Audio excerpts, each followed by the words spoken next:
Welcome everybody to the South Wales East List Hustings. With COVID-19, rather than everybody turning up at a nice venue, having a lovely cup of coffee and chat and everything, we are having to do these online because of social distancing and requirements. So what we've done is, as usual, questions will be asked. These have been submitted online by members. You've all had the opportunity to do so. So we have a number of questions for the candidates. The format will be similar to a traditional hustings. Each candidate will be given 6 minutes to pitch at you individually, and then we'll have a series of 2-minute questions and then a summary. So that's how it's going to work. Between each bit you may get some jerkiness in the recording where we pause things and restart, so people's heads may move funnily, don't worry. But first, just to welcome you all and introduce everybody on the screen, I hand you over to the chair of the selection panel and head of the South Wales East Circ, Mike Hamilton. Hello and welcome to this hustings. My name is Mike Hamilton and I'm chair of the SERC, as I must keep remembering to say these days. And I will introduce you to the people who are present. Julian Tandy is our returning officer. David Webberley is present as an emergency in case I get cut off. And Joe Watkins is obviously one of our 2 candidates. And Brendan de Cruz is obviously the other candidate. And Callum Littlemore is doing the techie stuff. And I will be asking the questions. And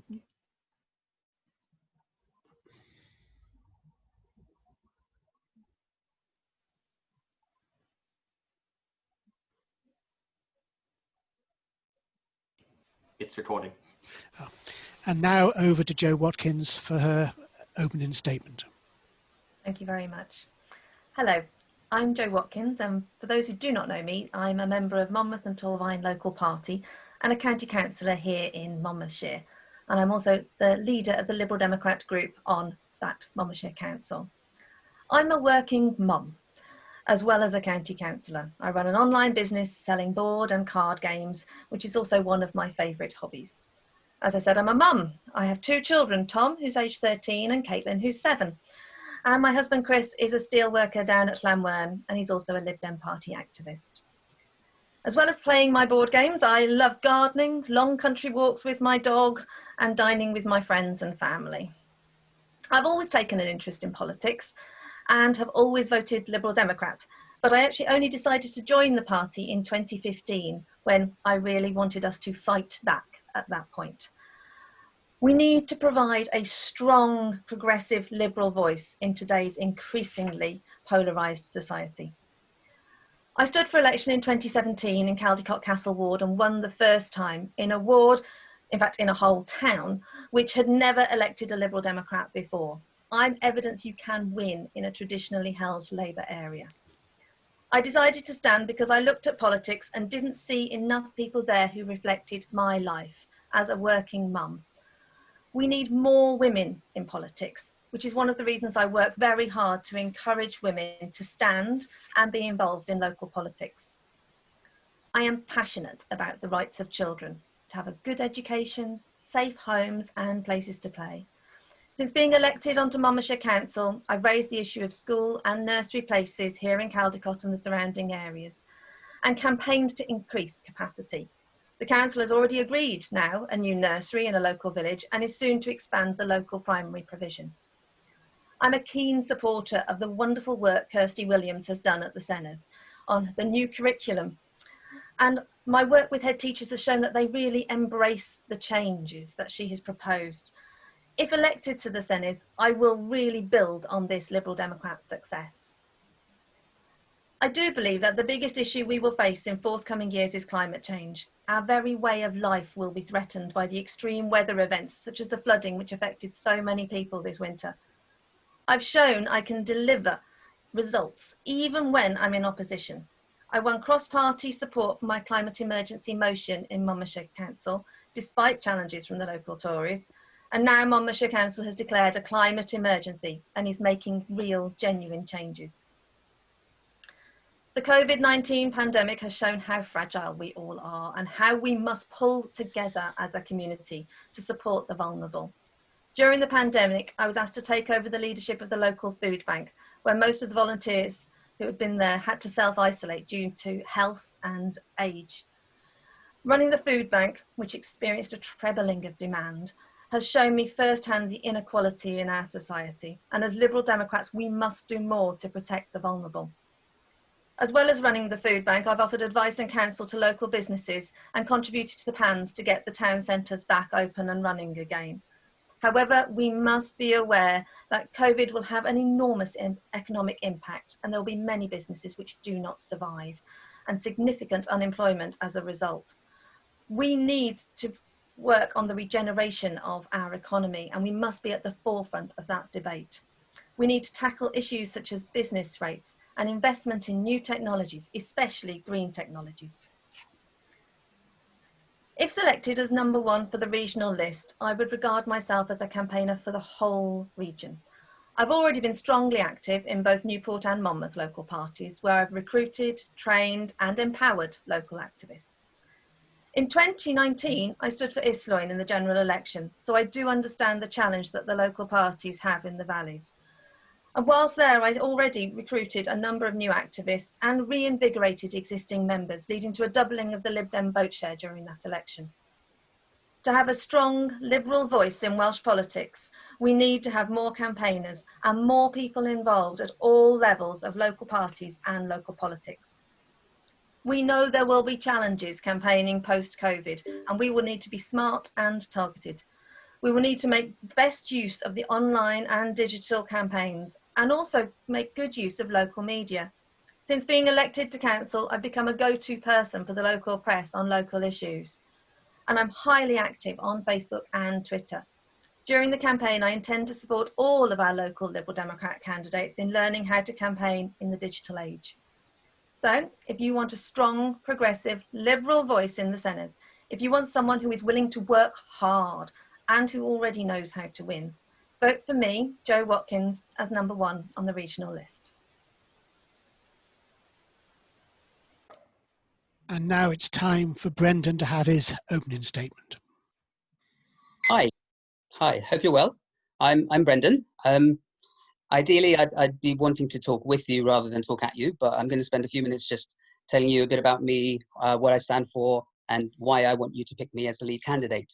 I live in Treharris, and I'm currently the membership secretary for my local party, as well as doing all our social media and comms activities. I've been chair of the party 4 times, as well as secretary and a branch coordinator for Merthyr Tydfil and Rumney.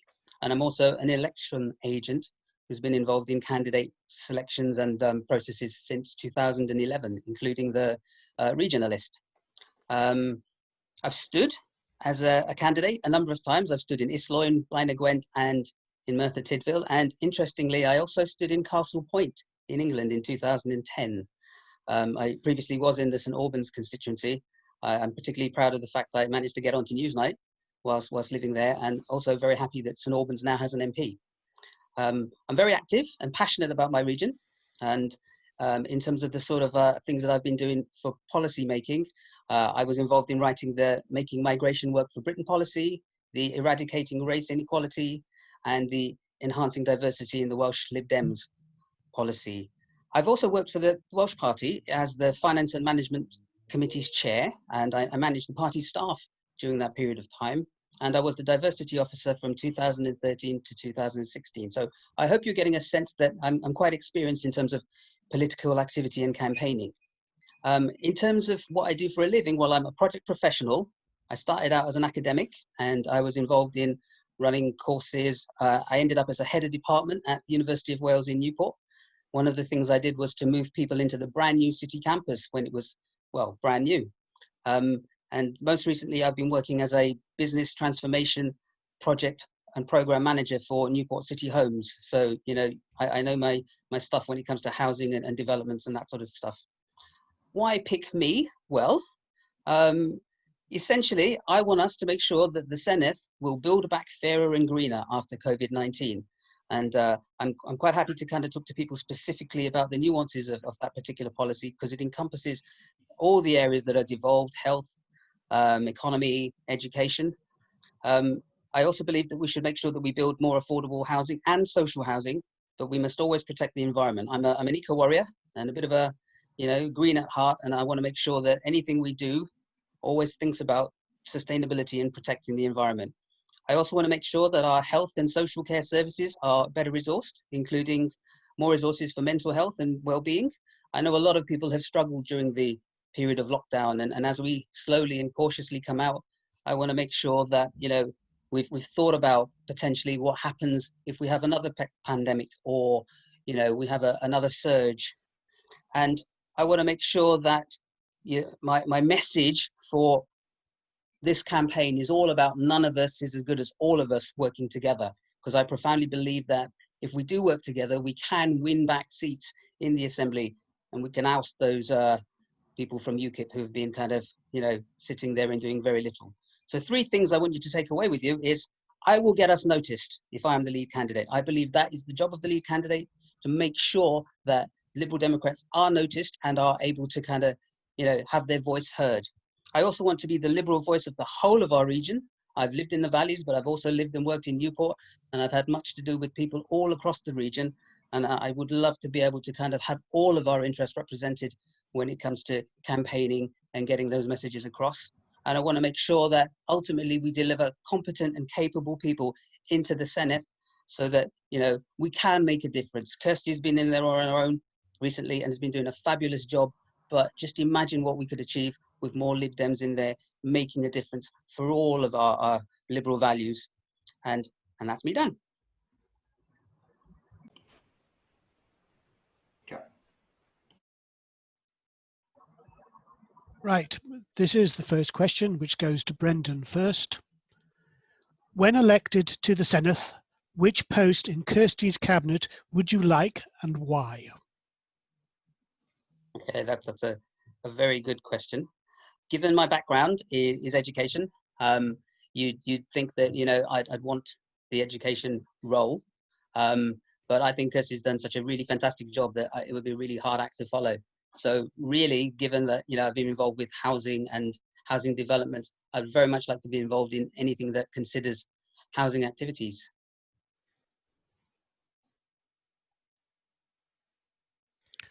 Okay, Joe? Well, I'm afraid I do want Kirsty's job. I do want to actually look at education. I think she's done an incredibly great job so far. The work on the pupil debt preparation grant has been magical, I think, for a lot of poor children. And the new curriculum is very, very exciting. But there is still more work to be done. Although we have seen significant improvements in the PISA scores, we still need to make improvements in our Welsh education system. So I would actually like to work in the Department of Education and really start progressing some of those extra areas that we need to focus on for that. And if I had time after doing all of those, then I'd really like to look at further education, training, maybe looking at apprenticeships, and start to look at how we can actually really start progressing things for further education as well. Maybe with green issues coming closer to the forefront and green apprenticeships and thinking of the new green technologies. So I think there's a lot of things that can be done, and I'd be very keen to take a go at it. Thank you for that. Right, question 2 goes to Joe first. What should be the Welsh Liberal Democrats' USP, unique selling point, at the Senedd elections? Right, well, I don't think it's going to be a USP, but I actually think our number one priority has to be the environment. I think climate change is going to be the number one issue of this century. I think we're going to see catastrophic effects if we don't start to work properly on climate change, and therefore we need to have a very strong climate message. I think we've got a lot of possibility to take a lot of green votes. I know that the youth are desperately concerned about climate change, and therefore this needs to be our number one priority. We need to start really making sure that people can understand what they can do to fix it, how policy can change things so that this can be improved and we can work towards net zero. And I think the Liberal Democrats have a really strong agenda on climate change. We've got an amazing 80-page booklet at federal level.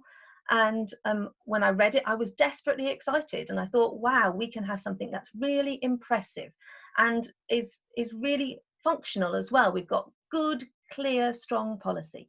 So I think a strong green agenda going forwards is what I would like us to be working on. Brendan? Yeah, I don't dispute anything that Joe says about the environment and green, but for me, I would think that social justice and tackling inequalities would be something that would be very prominent in what we were putting forward. I mean, as a BME candidate, I obviously have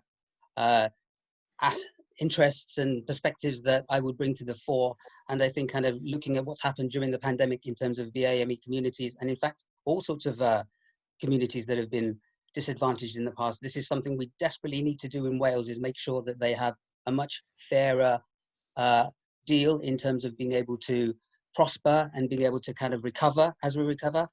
And we can see, particularly in Valleys communities that have been neglected and forgotten for years by the Senedd, that we need to make sure that the right funding is put in place to give them those opportunities. If we can do that in a green way, even better. As Joe says, there are some fantastic policies, but I don't see them as being mutually exclusive. And I think we need to bring those communities forward that will benefit everybody who lives in Wales. Thank you, Brendan. Right, question 3 goes to Brendan first. The COVID-19 has meant many Welsh workers have lost their jobs. Especially affected are many of the lowest paid, those who work in hospitality and other traditional casual employment sectors. Also affected is the young, who may have less than 2 years with an employer and therefore not eligible for statutory severance pay. What do we do about ameliorating the hardship and getting Wales back to work? Okay. Yeah, that's a really interesting question. I've been working with a number of community groups, and a lot of them have been working with people who've been laid off or have been furloughed, who are very worried about what will happen once we start to recover and when the funding from Westminster stops. I think kind of the answer is to make sure that there is funding there to help people either retrain or get back into work. I think that we particularly need to look at how we support businesses in a way that is not just about giving them £1,000 if they bring people back who are furloughed, but actually looking at actively creating employment and the opportunities for businesses to prosper. That does mean sort of, making some decisions about which industries and sectors we particularly want to fund and develop, and which ones are perhaps not as green and as clean as we would like them to be. But I think that these decisions should be made in conversation with the various communities that we have. We need to bring more business to Wales, and we need to think about particularly younger employees who are going to be impacted the most, arguably, because they haven't had that opportunity to develop the skills, and that we think about how they can engage and participate. I don't think all the answers are there, and I think it'll be a slow and long process to recover, but we certainly need to be thinking about, making sure that employment prospects are there, albeit, it's going to take time. Joe? Yeah, it's going to be really difficult recovering from this pandemic, and the economic impact is going to be really, really deeply felt. I have been seeing it firsthand because I've been running a food bank for the duration of the crisis, and the amount of people who've come through the doors, and these were people who weren't the normal clients of the food bank. These are people who have lost their jobs and are finding themselves in those desperate states, and that's been incredibly difficult to see. So we are going to need a really good plan, but I agree with Brendan, I don't think we actually know the full impact of it yet, or where all the job losses are going to come from. We already know that aerospace is taking a big hit. That's going to have quite a lot of impact in North Wales, but also over at Filton as well. So there's going to be some issues there that we're going to have high worth jobs being lost. And we can't just replace those with call centre jobs. We're going to have to actually find something of greater benefit for those people who are used to having well-paid jobs. So it's one of the areas that we're going to have to really look at. And I would say we're going to have to start really, I would like us to look at green technologies. We've also know that in this area, we've got the chance of getting some interesting biotech in. So there's some possibilities through the Cardiff Capital Region deal, but we're going to need to really promote ourselves as an area rather than just being seen as a commuter belt for Bristol or Cardiff. So we're going to have to strongly start to build up the links in this South Wales East area. Otherwise, we're going to be, just that commuter idea that people will all go elsewhere for the jobs. I'm especially worried about the fate of the steelworks down at Llanwern. They've really been struggling. I'm hoping that there's going to be some good news soon coming out of there, but at the moment it's not looking very promising. 15 seconds. So we're going to have to really look at new technologies, new investment into the area, and really promoting ways for people to retrain and get back into good, well-paid jobs still. Thank you. This is question 4 that goes to Joe first. This is a very diverse region, ranging from Tory-facing rural areas, Wales as third city, and areas that have lost their traditional industries. There must be a danger of trying to appeal to all, offend nobody, so end up effectively saying nothing. Lack of housing is an issue across the region. What is the answer? There's also the pressure from the ending of the bridge tolls and the commuters from Bristol. It would be wonderful if there was one magic pill which would solve all of those issues in one go. But I think we're going to be struggling with that one. Housing is a really interesting one though, because it affects different people in different ways. We all talk about a housing shortage. We know that there's a definite problem with not enough housing for people and communities. And I think there's 2 fundamental ways that we can address the housing issue. One is to fix what's broken about the existing housing supply. And that is the fact that the majority of housing growth is controlled by just a big 5 companies who do all of the building. So what we need to do is try and get it spread out into the wider community for alternative places, smaller companies, and get more diversity in that market. Those big 5 companies don't want to actually build for what communities need.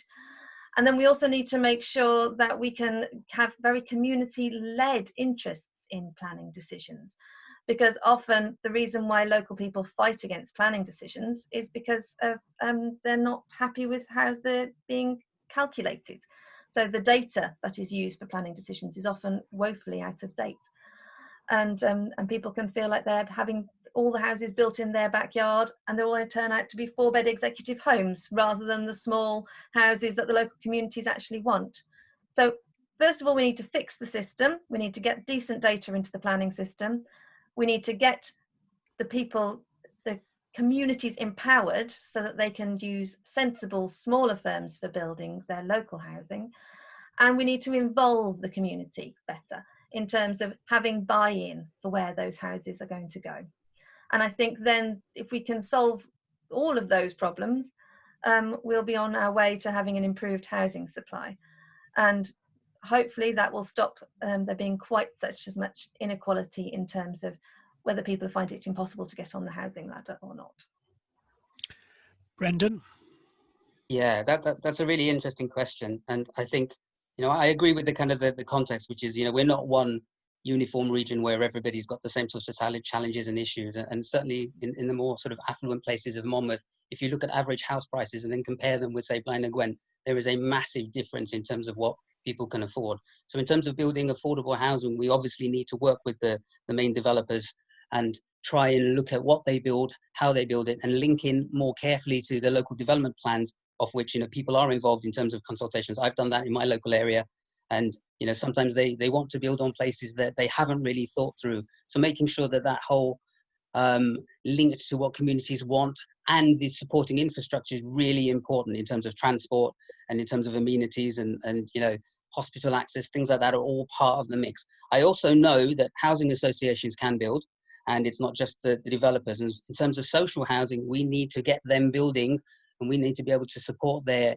building aspirations. We need to raise the targets, because in terms of what they've wanted to build in the past has been mediocre at best. I work for an organization that land banked significant chunks of land that they could be building on, but the funding and the support to do that is linked to the ability for people to pay rents. So it's about the Senedd actually thinking about how they encourage the development of new housing, but also think about which people will be using them, how they engage with their communities, and that would help us across the whole region to make sure that people can not just have a roof over their head, but can actually afford their rent. So this links into things like universal credit, welfare systems, a whole range of issues there. And I would love to get my thinking cap on and make a real difference in the Senedd on this particular issue.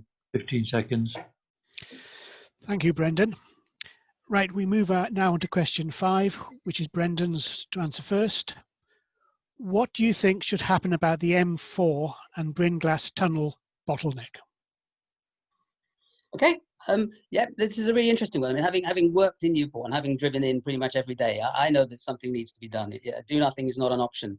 But I'm also aware that policy differs between what the Welsh party wants to do, which is not do it, and what the local Newport party wants, which is to do it effectively. My own view is that, you know, having looked at it in depth as part of sustainable travel for the organization I work for, is to rethink what we do, bearing in mind that, you know, building an M4 through the Gwent levels is not the bestest thing to do, and knowing that a vast percentage of the traffic on the M4 is actually people crossing the M4 to get to somewhere else in Newport rather than people going through, that whether or not a bypass is the best thing that we need.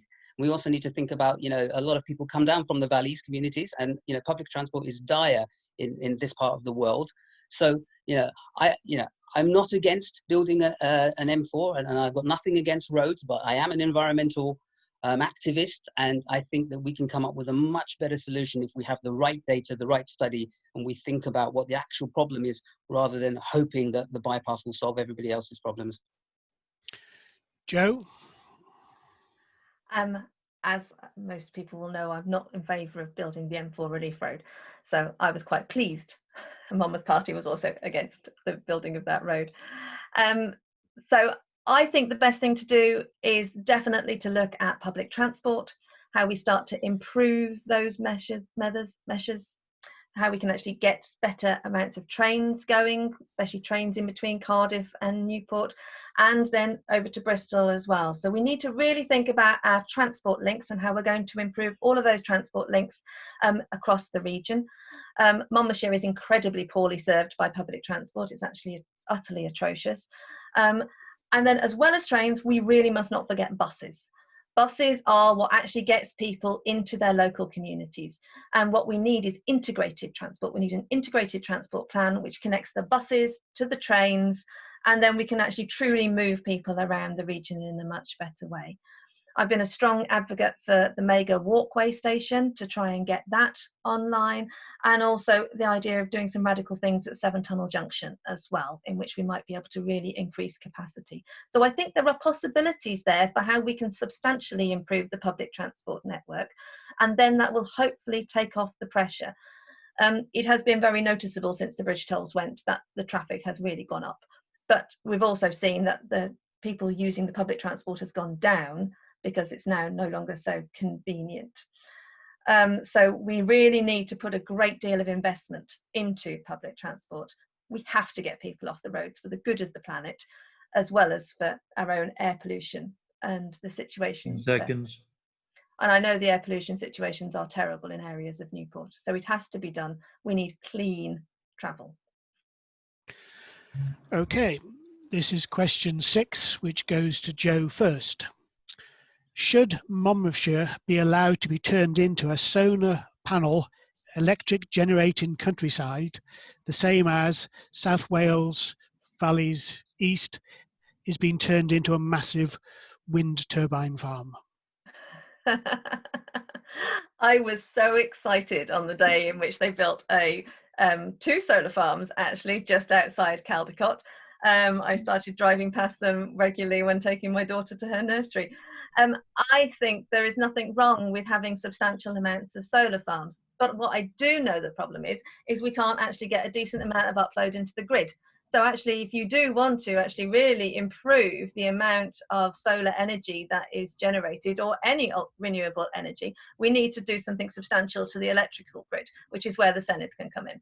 The Senedd is actually what has to happen. They have to make policy at governmental level, because actually local authorities already want to invest in renewable energies, but we need government policy to change so that we can actually get far more renewable energy created in the areas.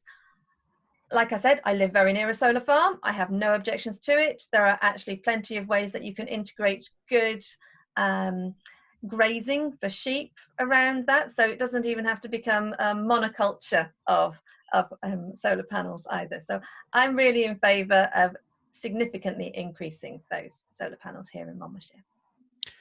Brendan? Yeah, I'm not entirely au fait with the Monmouthshire context, but having lived in places that have had solar farms, I think they're an amazing idea if you can get them to work. And as Joe says, there are things that the Senedd can do in terms of incentivizing and making sure that it's effective and efficient and actually benefits the local communities. I'm very big on community generation, and certainly I know about the wind farms. There's lots of them around here, and I'm not one of those people who believes that not in my backyard. I think they're fantastic things that contribute, but the local community has to have a say in the ownership of that and have to be benefiting from having those wind turbines. A lot of them here are basically owned by organizations that don't give anything back to the local community, and there are ways in which we can think about how we can incentivize communities to want them in their local areas, as well as thinking about schemes that share the benefits of them. And there's certainly some hydroelectric schemes that are being contemplated in parts of the valleys that could complement some of the wind farms. I'm a big fan of all renewable energy, and unfortunately we don't have the infrastructure that helps and supports us. Even things like electric cars are not quite ready yet for being able to be used on a mass holistic scale. But I do think we need to talk to people, get them to understand that these are here for a reason, that the land is being used for the best benefit, and that these are not eyesores. They're actually making our planet and our environment, and we're tackling climate change all at the same time. Thank you, Brendan. Right, this is question 7, which goes to Brendan first. Ebbw Vale Festival Park is fast becoming a derelict wasteland with nearly all of the shops closing. What should be done with the site now? Yeah, that's a good question. I actually posted something on Facebook regarding this, and I think it's really important that we think about all these previous developments where prior to COVID-19, these were not exactly thriving centers, but they were certainly well used and they were a key part of the community. And then all of a sudden jobs have gone, organizations are being forced to close down, and these particular sites are at risk in terms of, how are they used? What are they used for? I remember when the steelworks was sort of first used for the Eisteddfod, and it was a real meeting place and a real hub of activity. And I think we need to use that as part of our economic recovery plan. These are areas that we want to incentivize people to go to when it is safe to do so, and we don't want to just let them become forgotten zones or areas that were developed but then cannot be used again. And Ebbw Vale is just one of many areas across the valleys where a lot of regeneration and European money has been spent on improving them, and it would be a tragedy if we just let them sort of sit there without using them as part of our recovery and our return to whatever normality we will have in the future. Joe? I think the biggest issue is going to be not specifically in terms of Ebbw Vale, but in terms of all of the regeneration of the valleys areas, is that we're going to really need to get the communities involved in deciding how they want their space to be. A lot of what from what I understand at arm's length, is that communities weren't actually always involved in the decisions for what was going to happen in those areas. And therefore, if there was no community buy-in to begin with, then it's not a big surprise when it tails off very rapidly after the money has been spent. Certainly when I watched the programme about Brexit, about Ebbw Vale, and the communities were saying, well, why was all this money wasted here? So what we really need to do is make sure that people are involved in the decisions for how their towns are regenerated. We've got a regeneration project happening here in Caldicott, and we've done a huge amount of public engagement, and that's what's necessary. You have to get the public to buy in, the community has to buy in, the community's ideas have to be included, and that's the way forwards for trying to do any regeneration. You have to serve your community. Thank you, Joe.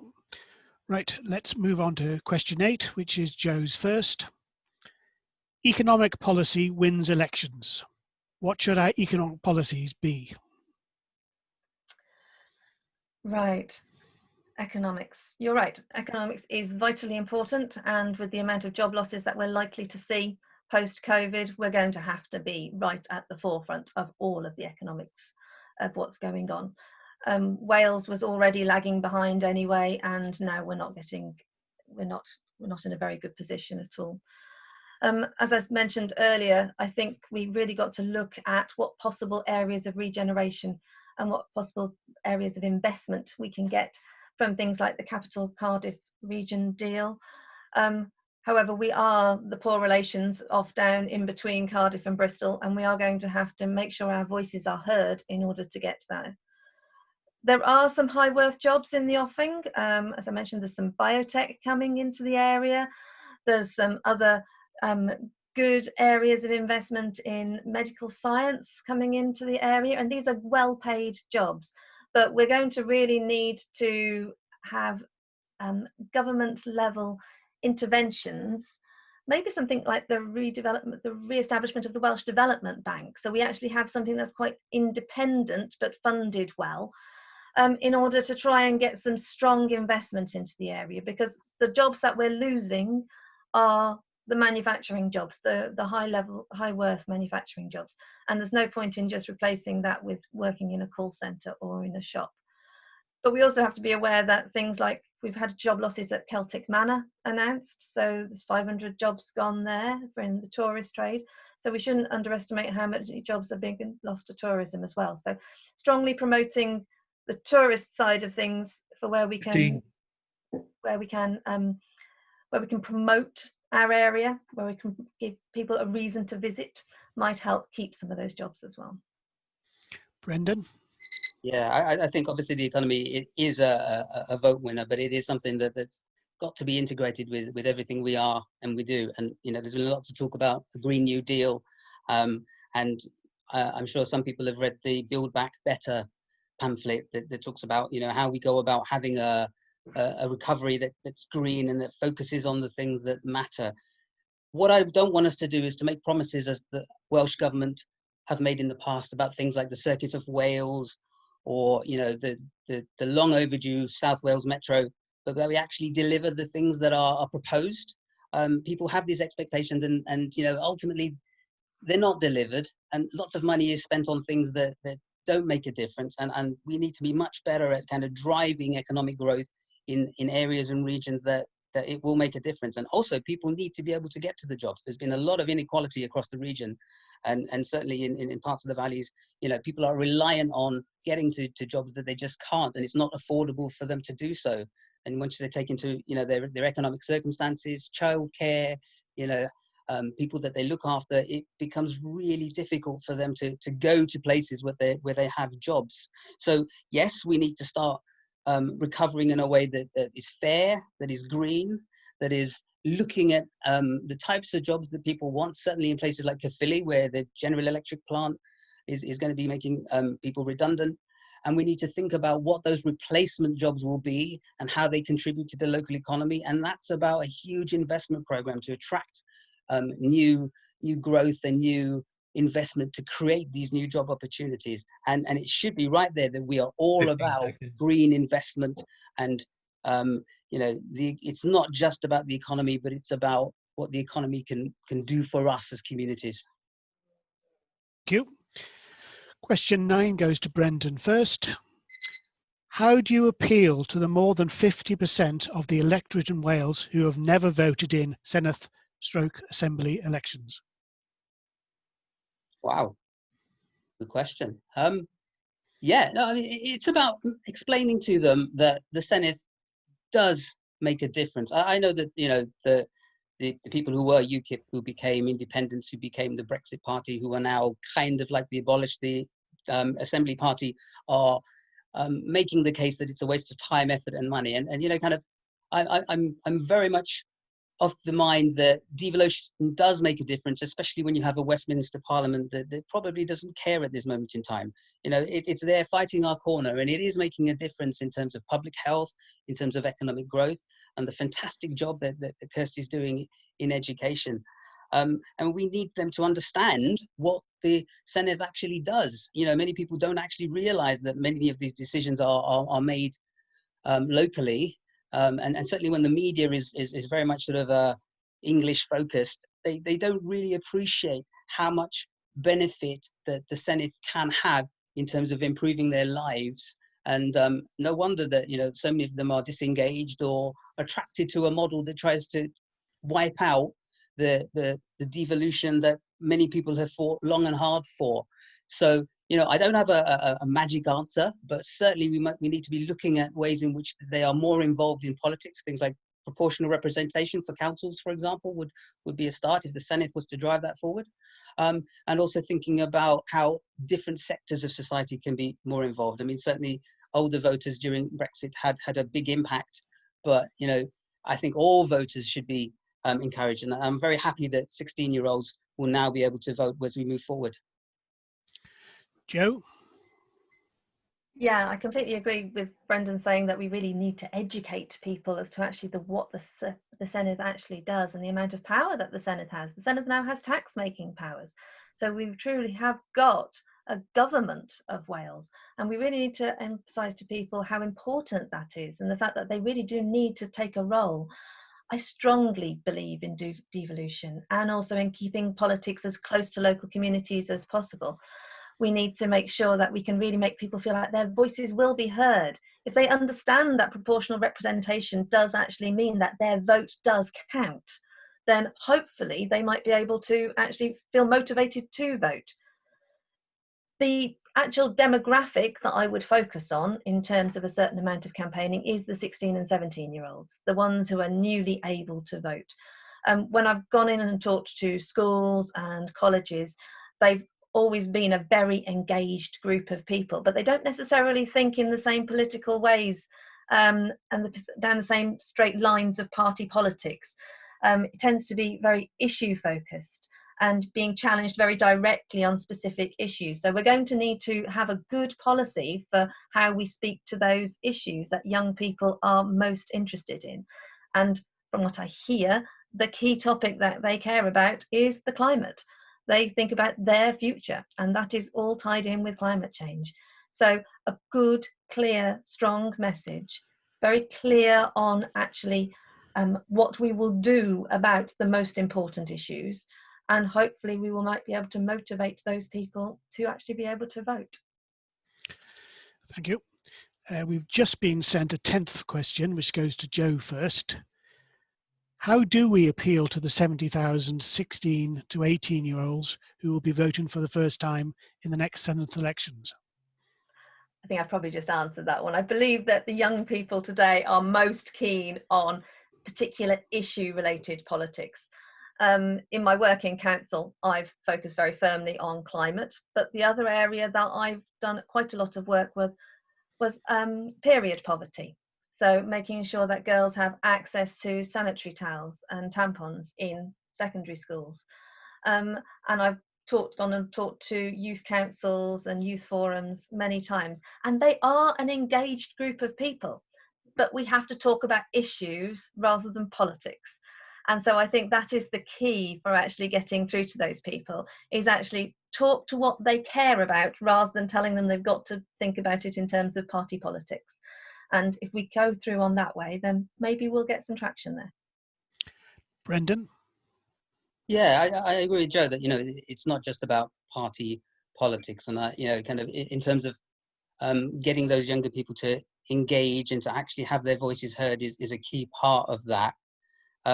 Certainly in FE College, I've been to Cross Keys College a number of times, and Astrid Myneth and Merthyr Tydfil, and as a former academic, obviously I've had involvement with people of a slightly older age, but they talk about their experiences when they're younger, when they felt disempowered, and that the reasons why they don't vote at 18 is because they were kind of switched off when they had these ideas. They don't feel as if they're listened to, and they feel as if it doesn't matter what they say or who they vote for, that their voice isn't heard, and we need to convince them that it is heard. The climate is important to them, but then so are job prospects, and so are making sure that their families are safe and well and healthy. Many of these people that I've been involved with in community development work recently have had no aspirations. They come from families that have lived on benefits for years and years, and there's very little for them to do. So getting them kind of thinking about how they can be part of the solutions that improve their lives is really, really important.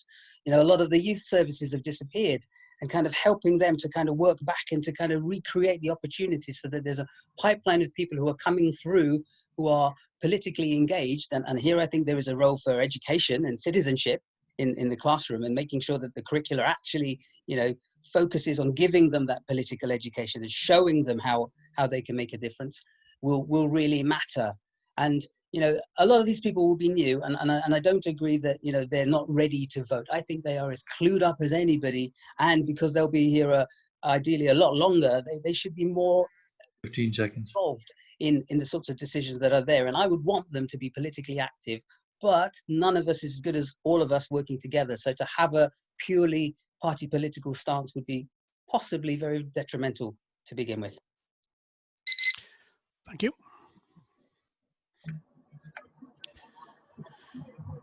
Right, it's time for the closing statements, and because I think Joe did hers first, Brendan, I think, has 2 minutes to do his closing statement now. Okay, well, thank you for being part of this hustings. As I said earlier, that, you know, it would be lovely to be able to talk to you and to kind of engage with you at length. And, you know, I would welcome people to actually contact me and ask me any specific questions that we've not been able to cover here today. You know, I reiterate that why would you pick me to be the lead candidate? It's because I would definitely want us to have a voice that made us stick out from some of the other parties that will be standing in the Senedd elections next year. Very much like to see the end of UKIP and some of the damaging politics that has gone on for the last few years, and making sure that, you know, that we resonate with parts of the electorate that may have been switched off. I mean, last time we actually, I think, got fewer votes than the Abolish the Senedd party, which is criminal if you think about the impact that we have. So for me, you know, please vote for me as your lead candidate, because I would ensure that your voice, wherever you are in the region, is heard. As a BME would be one of the few to actually stand up for the things that matter to communities. And we've seen with Black Lives Matter and other things that inequality and injustice is a key thing that, you know, we need to make sure is prominent in terms of Liberal Democrats. And I think I would love to work across all the various local parties to make sure that we give all of our candidates and future council candidates the best opportunity to succeed and to start winning again. We need to start winning again. Thank you. Joe? Yes, thank you everybody for joining in with this online hustings. It is a very strange way to have to do our local campaigning, in that we're having to do everything remotely and online, but thank you for bearing with us. So I've spoken today about the issues that I care about the policies that I care about the most: education, the climate, the economy. And I hope that you've been able to understand where I will be fighting the hardest. I will be fighting the hardest for our children and our children's future, so that we will actually be able to look at the future as a brighter, cleaner, greener economy, and we can actually work together for that. For too long, Welsh politics has been dominated by Labour, and it is time for change. It is time for something better. We can be that change. The Welsh Liberal Democrats can be a force of change in our local communities and in our national politics. So please think about voting for me for number 1 as on the regional list.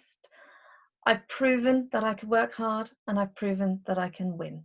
And now I am very keen to work to bring us all together, combine as a region, and really fight to get Welsh Liberal Democrats back strongly as a presence in the Senedd. Okay, and thank you to everybody who's taken part in this hustings.